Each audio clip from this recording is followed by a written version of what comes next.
Hello, welcome to Ways of Being, a dissertation proposal presentation.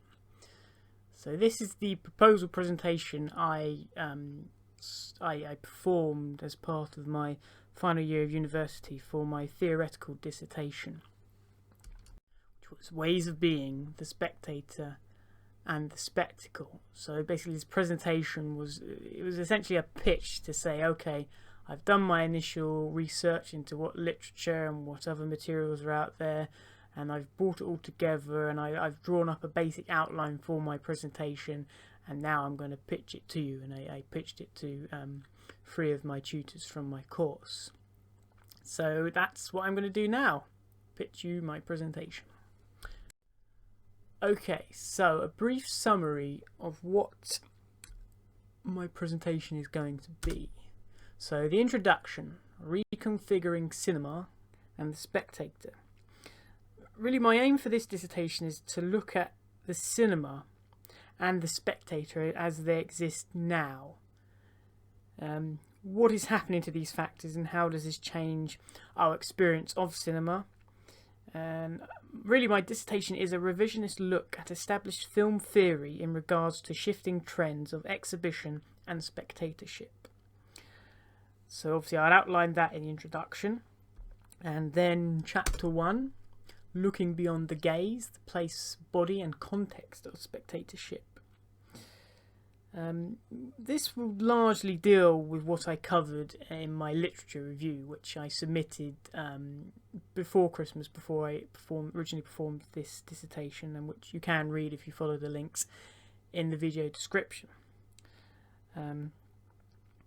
However, this first chapter will have the aim of redefining spectatorship and the gaze's position in regards to current thinking of incorporating a larger field of influence. So really what I'm getting at there is looking at how cinema today is less so about watching films and more so about a full body immersion into films. So there's a larger sensory experience happening. And really I want to look at where classical or traditional film theory and film study stands in regard to that, and assess where it's its faults and where do we have new ground that needs taking on, basically.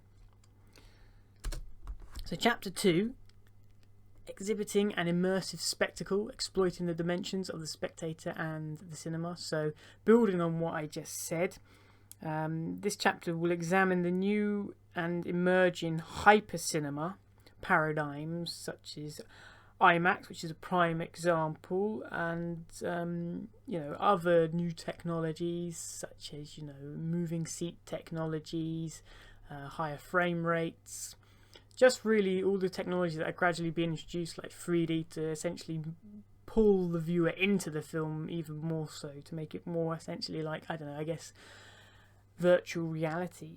And ultimately, by examining these new filmmaking technologies, this chapter will examine, as with the introduction of widescreen, how the film industry is looking to immersive or hyper cinemas to give it a financial advantage over television and the internet.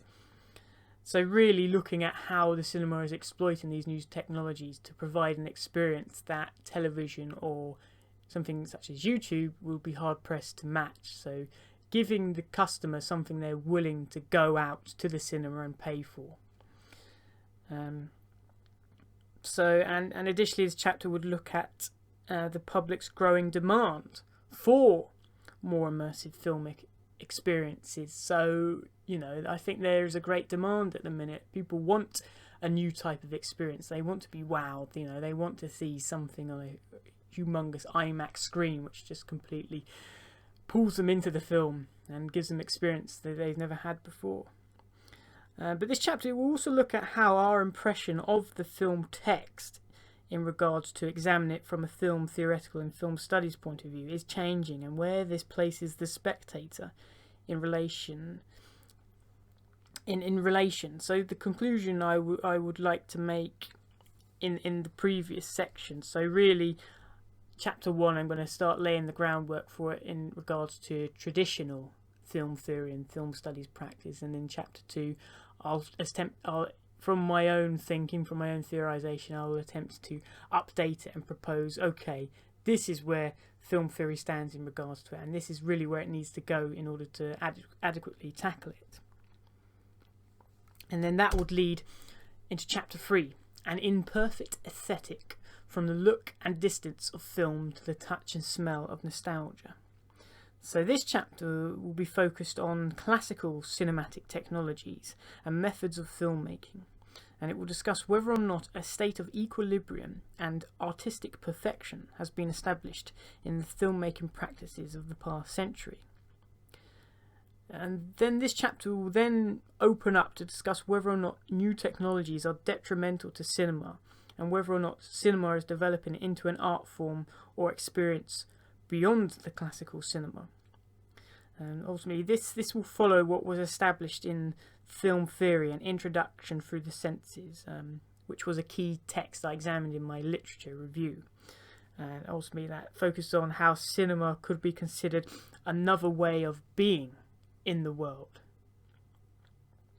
So the main question behind this section is, does cinema need to provide an immersive and lifelike realistic experience?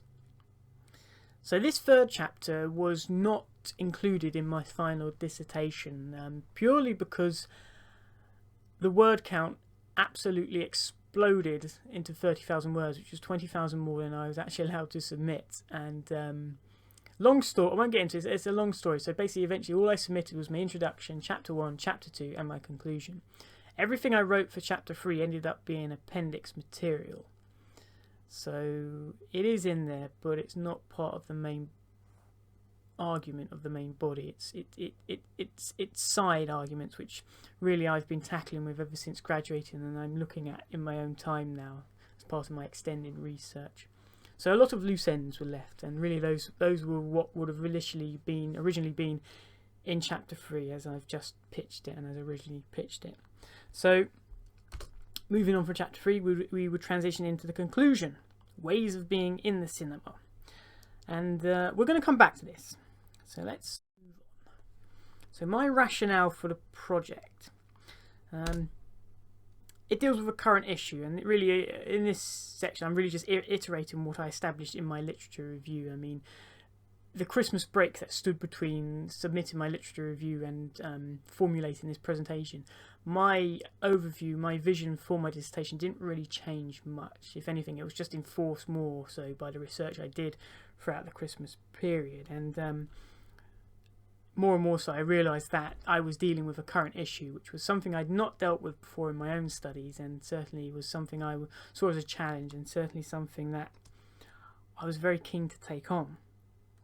So it will provide an examination of the current technological shifts and why cinematic exhibition is becoming more of an immersive experience, as well as clarifying the position of spectatorship amongst these changing trends. And I was very keen on including the study of spectatorship because, as far as I'm concerned, in film studies, the films themselves are secondary. What we're really looking at in film studies is the spectator and the spectator's relationship to films. I believe that the main focus of film studies is the spectator, and I get very annoyed with people who always talk about as films as being just talking about the films as their own isolated entity. And really my view is, well, your perception of a film is different to everyone else's perception of a film. So your film experience of a particular film is completely different to everyone else's. So really, how can a film be one fixed, rigid thing? So as far as I'm concerned, you have to start with the spectator and then factor in the films, to weigh up your argument, to illustrate points. And really, that was my approach to this dissertation as a whole. So that was my rationale for the project. My research methods for my dissertation were primarily non-empirical. And my pre-Christmas research was focused on sourcing academic books, articles, as well as assessing their suitability. I loaned my books out over the Christmas break and worked my way through them. There were 15 academic books and 12 academic articles, so I really devoted my entire Christmas break to just focusing on the research for my dissertation, which ultimately proved hugely invaluable because coming back after Christmas, my workload just absolutely exploded into ridiculousness. So yeah, I loaned my books out at Christmas holiday, worked my way through them, and what I discovered is while my academic sources are good at supplying me with the specifics of film theory or classical film theory and rarely touching on where new film theory has taken us, they rarely supplied me with specific information in regards to the actualities of immersive cinema or definitions of the technical jargon. And really the problem there is immersive cinema hasn't really been looked at too much in film studies, and really it's a new thing, so you can't really blame it for not being examined too much. And obviously the technical jargon, we live in the digital age now where everything's constantly changing. We're getting new updates every week, every month, so it's kind of hard to stay up to date. So this was really new ground I was hoping to tackle in my dissertation, and indeed I did to a certain degree. So I used my Christmas holiday to research and collect together additional online sources that were very much up to date, based in the now, what was happening right now. And I had collected in a online notebook 160 online resources: articles, essays, video essays, interviews, text, video, podcasts, technical specifications, statistical information, user testimonials, diagrams, and neuroscience data. So it was a very busy Christmas holiday. And also they went a long way in building on my original concept for the topic. As I've already said, they strengthened it even more so and showed me that this topic I wanted to do was gold. Not many people were looking into it. It was huge. There was lots of things to be said on it, lots of things that hadn't been said on it. I should really get my teeth into it, and ultimately I did. And from all this research, I discovered one figure in particular, Douglas Trumbull. And really I saw quite clearly that he was going to be a major component of my dissertation, as he has been a champion and innovator of hypercinema, so immersive cinema, for the past 40 years. And really, while he's not really that well known for it, because all of his efforts to try and make public exhibition more immersive have always never really come to much, because the exhibitors, the filmmakers, haven't really embraced it until now. So really this is why my dissertation was gold, because I could see, okay, he's becoming more influential now. People are starting to listen to him, utilise his paradigms, his new technologies, his ideas. But more on him in a bit. So let's move on and again focus on my research methods. So I also managed to do some empirical research throughout the Christmas break of 2012. As I'm dealing with a topic which is about the spectator having an immersive engagement with this cinema, I felt it made sense for me to do just that. So, over the Christmas break, I did quite a bit of cinema going. I watched I watched The Hobbit in 3 different immersive formats, and as you know, The Hobbit is quite a significant film in that it was filmed in a higher frame rate, and much was made of this. It's particularly so when the first film was released, less so when the films 2 and 3 were released, mainly because it didn't have as big an impact as I think the studio was hoping. But anyway, I saw it in various different formats. So I saw it in IMAX 3D, I saw it in higher frame rate 3D, and I saw it in D-Box 3D. So IMAX, huge screen, higher resolution, 3D, higher frame rate. I saw the 48 frames per second version in 3D. And D-Box 3D, which was, I saw it in a cinema with moving seat technology. Wasn't great, have to admit.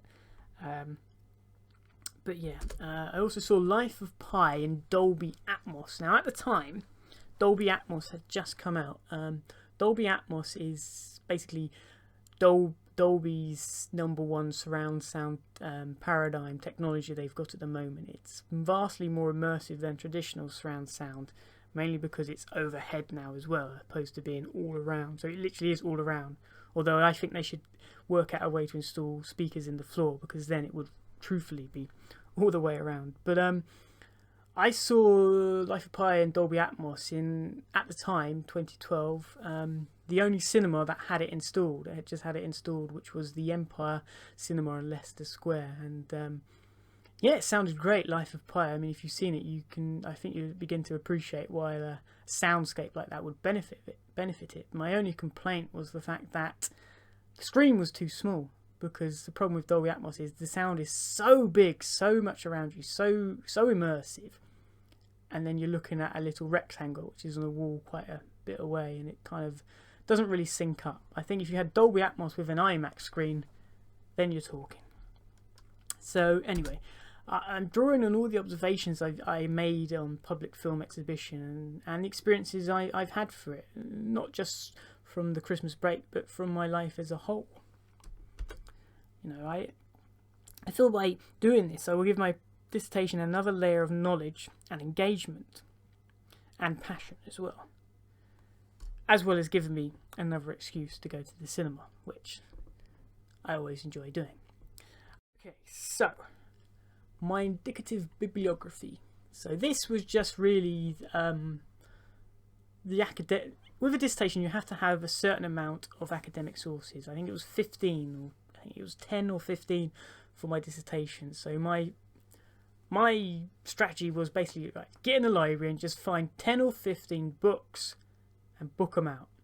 And then no matter what, find a way to reference them all. That way you're covered, and they can't penalise you for that. So these were those sources, and these were the ones I looked at throughout the Christmas break. Okay. So, as part of this dissertation, I also had to take 3 of those academic journals and briefly break them down and present how they were relevant to my dissertation topic. So my 3 key texts are thus, and I presented books that were indicative of each of my 3 main chapters. So The Place of the Audience ties quite strongly into chapter 1, Spectatorship. Beyond the Multiplex ties quite strongly into chapter 2, Immersive Cinema, and Projecting Illusion ties quite strongly into chapter 3, or what eventually became my appendix material, Traditional Filmmaking Form and How It's Changing. So with the first 2, I will briefly state the purpose of each and how I've incorporated parts of their thinking into how I'm approaching the lines of thought in my dissertation. Then with Projecting Illusion, I'll set it up and then show you how I've incorporated its thinking into my own by moving on to my case study, which I'm going to detail in this presentation, because I had to include a little case study in my dissertation to illustrate my own original theoretical thinking. Okay, so we have The Place of the Audience. So book is revisionist and focused on introducing an examination of the social experience of film viewership. It goes on to demonstrate how the cultural and geographical context inform this experience by focusing on localized forms of film consumption. So really this book is unique because, as I said before, it focuses less on the film and more so on the spectator and how they watch the film, and uses empirical data to really explore that. It isn't just theorising, it's backing a lot of what it claims up with real world data, with real world examples. The book argues that the exclusion of these is highly detrimental to a thorough understanding of spectatorship, which, as I've already said, is something I strongly agree with. I mean, one of the main points I've pulled from it is thinking about how the larger context of a localized film culture can influence a spectator's experience of a film text. And this has been crucial in expanding my understanding of spectatorship theory above and beyond the gaze and the body. So it is a larger contextual overview and looking at the real world and real world factors. So beyond the multiplex, while dealing with theatrical modes, the book is primarily focused on spectatorship and film cultures centred around the home and non-theatrical means of film viewership. So, you know, watching films in your living room on the surround sound system, home cinemas, you know, mobile, viewing it on your mobile, that type of thing, viewing it on the computer. So essentially, this book is the place of the audience, but applied to the home cinema. The book is revisionist, and it shines a theoretical light on the area of the home-centred spectatorship that has largely been ignored. You know, it touches on an area that hasn't really been theoretically touched upon in film studies. It looks at the concepts of the home cinema, film collecting, repeat viewings, viewing classical and silent films, DVD, Blu-ray menus, and special features, and asks how these variables impact on our understanding of film text and spectatorship, and also how they expand our appreciation and experience of those film texts. It has provided me with a highly detailed comparison to the public exhibition of immersive cinema, and illuminates what the home cinema can't offer in terms of a hypercinematic filmic experience, such as IMAX or something in 3D or with moving seat technology. Okay, so projecting illusion. Again, the book is revisionist, and by examining the philosophy behind it, asks us to rethink and clarify what we mean when we talk about cinema as providing an impression of reality. For me, the following quote really sums up the book. Okay, so contemporary film theorists argue that, for a number of reasons, the cinematic image appears to spectators as if it were reality. But this appearance is an illusion. In fact, the cinematic image provides an impression of reality. It is actually an image and not the reality it appears to be. In this way, the spectator's response to the cinematic image exemplifies the way in which ideology in general functions. Cinema is a form of signification that creates the appearance of a knowable reality, and hence confirms the self-definition of the human subject as someone capable of knowing that reality. So, let's have a go at applying this theory to a new technology that hasn't really been looked at. So, you might be aware, as I've already mentioned, that The Hobbit: An Unexpected Journey has been filmed in 48 frames per second, double the industry standard of 24 frames per second. So it's a bit of a risk, a new innovation, and with the first one, the studio was really testing the waters to see if the public would adopt it. It proved ultimately a bit controversial. It hasn't really been pulled into the mainstream, even though films 2 and 3 of The Hobbit were also exhibited in that format. But it remains to be seen. It's not quite over quite yet. But however, the first film, it was exhibited in both its original 48 frames per second version and in a post-converted traditional 24 frames per second version. So higher frame rates are something the industry was looking to introduce, well, it is looking to introduce, because they eliminate many of the problems associated with 24 frames per second, such as strobing, blurring, flickering and data loss. And higher frame rates are easily achieved with digital technology. And as we know, the industry is transitioning to utilise fully digital technology, even though recently there's been a resurgence of film, and Kodak has just struck a new deal to supply film to filmmakers who want to film in film. But anyway, The Hobbit was being treated as the industry's higher frame rate guinea pig. Peter Jackson has commented that 48 frames per second will give you an immersive sense of reality, like taking the screen away and looking into a window into the real world. So, with that in mind, let's have a look. Okay, so as part of my original presentation, I showed my tutors a copy of the trailer for the first Hobbit film that I'd managed to get a hold of, it was a higher frame rate version of it. It wasn't original. It was a 24 frame version of the trailer that was post converted into 48 frames per second. So it imitated what 48 frames per second would look like. However, that was back in early 2013. We're now in 2015, and now YouTube has a feature which allows you to upload videos in higher frame rates and view them in higher frame rates. So if you were to follow this link on this slide, but you can't because this is a video, so you'd have to go down into the video description for this video and find a link. If you were to click on it, okay, so clicking on that link will bring you to this page on YouTube, The Hobbit: An Unexpected Journey trailer at 48 frames per second. Now, YouTube won't automatically play it in the higher frame rate. You'll need to change it in the settings. So you go here, click on the Quality tab, and then you select either 720p 48 or 1080p 48. It's really whatever your system can handle. So let's go with this one. Yeah, have a look, see what the Hobbit looks like in a higher frame rate.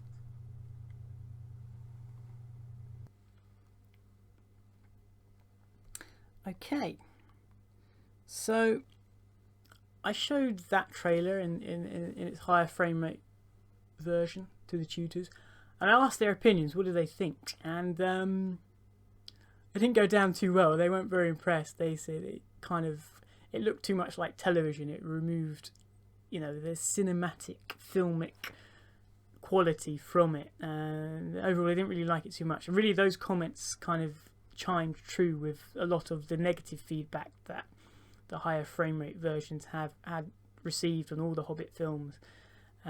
So it's still quite controversial. Remains to be seen how higher frame rates will be utilised, although I have no doubt they will be, but in what form we shall have to see. Okay, so I showed them the trailer, and then we came to this, a window into reality. So if you want some science behind why a higher frame rate seems more real, James Kerwin, lecturer of science of film perception and consciousness at the University of Arizona's Center for Consciousness Studies, has commented that, and I quote, "Most researchers agree we perceive 40 conscious moments per second. In other words, our eyes see more than that, but we're only aware of 40. So if a frame rate hits or exceeds 40 frames per second, it looks to us like reality. Whereas if it's significantly below that, like 24 frames per second, or even 30 frames per second, there's a separation, there's a difference, and we know immediately that what we're watching is not real." So that difference he's talking about at 24 or 30 frames per second is what we're used to when we're watching films in the cinema on a big screen. It's that cinematic, filmic glaze, and 48 frames per second takes that away. Makes it seem closer to how we actually perceive reality. So, in the 70s, Douglas Trumbull, so the key figure I've already mentioned and who ultimately did prove to be a key figure in my eventual paper, developed a film process called show scan, which was 70mm film. So 70mm film is... most films are filmed not on 70mm film. They're filmed on a film that's slightly smaller, but 70mm film is equivalent to, in terms of image resolution, is equivalent to 4K resolution, which is what everyone is slowly transitioning towards now. So the standard physical film format was equivalent to 1080p high definition, whereas 70mm film is equivalent to 4K resolution, so much higher resolution and higher definition. So his show scan process was filmed in 70mm, and additionally it was also filmed and exhibited at 60 frames per second, so much higher than what The Hobbit was filmed and exhibited at. So I'm just going to show you briefly a video in which he explains one of the experiments he did with his show scan process. I designed and built theaters. This was the Toshiba Pavilion at Expo in Japan. Very steeply raked seating and giant screens. And one of the things this show scan thing led to was an experimental film, which I'm sorry I can't show you. But we knew the size and shape of the screen. And so I devised this thing. I said, well, if we shoot in show scan and we project it in exact same scale as the theater itself, I'm going to do this illusion. And so we had this scene where we projected a really bad movie on the screen that was kind of a fake documentary, and we made everything go wrong that you could possibly think of. It goes out of frame, it goes out of focus, the film burns in the gate, it's just terrible, and it fails. And people would come knowing this was Doug Trumbull's demo of a new film process. And they'd be very embarrassed for me, because it was actually a 60 frame per second, 70 millimeter movie, photographing a 24 frame per second, 35 millimeter movie that had everything wrong with it. And so they actually believed that what was happening was real. Then the projectionist leaves the projection booth, goes around the theater, comes behind the screen, turns on a work light back there, because, you know, screens are perforated, you can see through them. If there was a light back there, you'd see the speakers behind the screen. So he does that, and so you see the speakers in there, there's this big roll-up door, there's a door he comes through, and he comes up to the audience and touches the screen, which is catching the light from these house lights, and starts talking to the audience, apologizing for screwing up the show. It looked absolutely real. It was indistinguishable from reality. And his feet are on the ground, and he's 6 feet tall, and it was all in scale to my theater. And heavyweight people like Steven Spielberg and George Lucas and Coppola, everybody came to my screenings. And when I would get to this point, they would get up out of their seat and start leaving the theater, shaking my hand, say, Doug, you know, whenever you get it fixed, you know, give me a call, I'll see if I can get it in my schedule to come back. And it wasn't until they were off to the side of the theater they realized they'd been completely fooled. And this, to me, was a really important moment in movie history. Okay.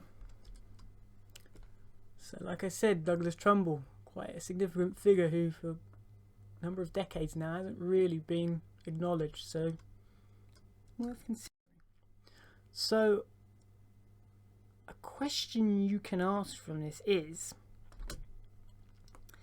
if frame rates over 40 so directly mimic human visual perception, does this mean cinema will stop being an impression and become more of a representation of reality?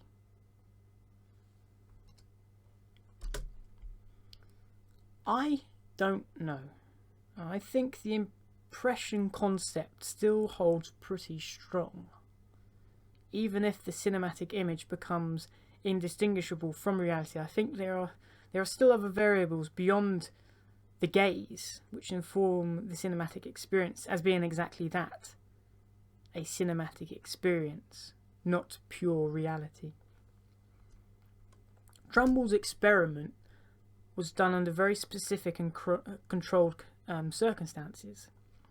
A higher frame rate does create a vastly different impression of reality compared to the traditional cinematic and crude impression that is achieved with 24 frames per second. So a higher frame rate film will not fool people into absolutely believing they have left the auditorium and are in reality. I think instead they'll just give them a more heightened experience, and ultimately they'll enjoy what they're watching that much more so, but they'll still be able to distinguish the fact that they're sitting in an installation as part of a hyper cinema film experience, opposed to actually being in virtual reality where they're fooled into thinking they are in reality.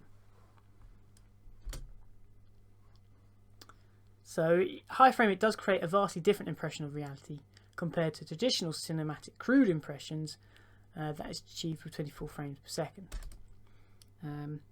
But higher frame rates are only one component of this new paradigm of hypercinema that utilises new emerging technologies, and a step towards a form of cinema that film theory and introduction through the senses, again that key text I looked at in my literature review, defines as, and I quote, a new way of knowing the world, also a new way of being in the world, and thus demanding from film theory, next to a new epistemology, also a new ontology.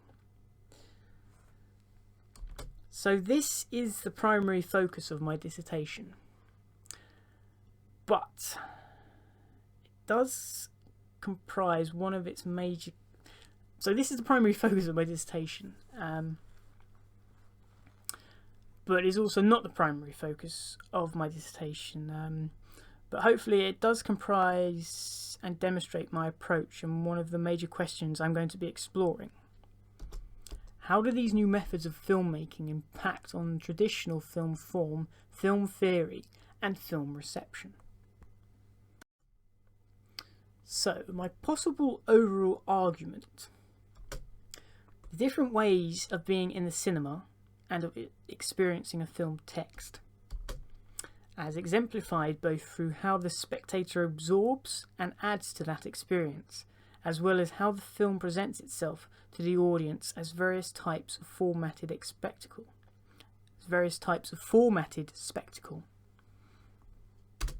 Ultimately, my argument will go on to explore the emergence of the immersive hypercinematic exhibition complex and how its emergence is affecting established filmmaking practices, modes of film exhibition, and spectatorship. This line of thought will then be developed to speculate what future awaits public cinematic exhibition. So, what's next? Moving on from my literature review and now this presentation. So obviously I'm going to write my dissertation, which I did. I've reached the point where I needed to start writing it in order to clarify all the ideas I want to explore. So at that point I'd done so much research over the Christmas break, it was like, okay, my brain can only think up new stuff by actually unloading a lot of what I've crammed in there. And I had at this point already started writing chapter 2, and for me then, and even now when I look back on it after writing it, it was the heart of my dissertation. Once I had that laid down, everything else just grew naturally out of it. It pumped the lifeblood into everything else.